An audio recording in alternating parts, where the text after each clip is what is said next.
If don't they know. really wanted to, I mean, look what he made out of Rusev Day. He was like becoming the biggest thing Right. on the He was, roster, and they just killed it.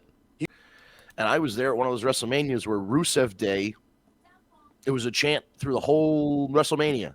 Like it was just something that people would chant, Rusev Day, and they were into it. That that ended so sour because again, Vince McMahon was there. This is the same thing that they did with Bray Which Wyatt. is, well, but that's also why there's a chance that it could come back because it's Triple H. It's not Vince. So Right. He just has to, Rusev has to be willing to do business.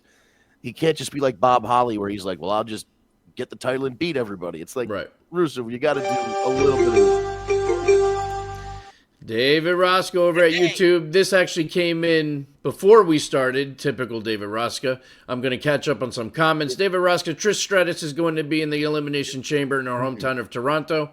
We'll see. I mean, they're doing contender matches to get in there, and I haven't heard Trish mentioned, but I wouldn't be mad at it. But if this is breaking news or something David wants to happen. Because this is on his wish list. definitely wish list. I'm never opposed to seeing more Trish Stratus. Never. My concern is, do you want somebody who only wrestles once or twice a year in the most dangerous match they have aside from a fucking ladder match where she could get real banged up out there?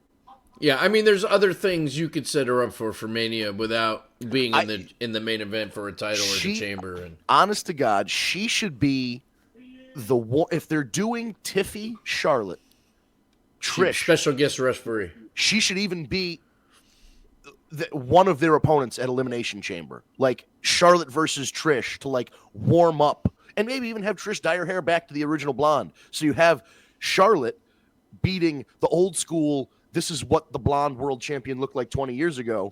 And now Charlotte, who was the blonde world champion of the 2010s, she beats the old one to go against the new blonde of the 2020s. And it's like generational, not the same gimmick, but variations on a theme.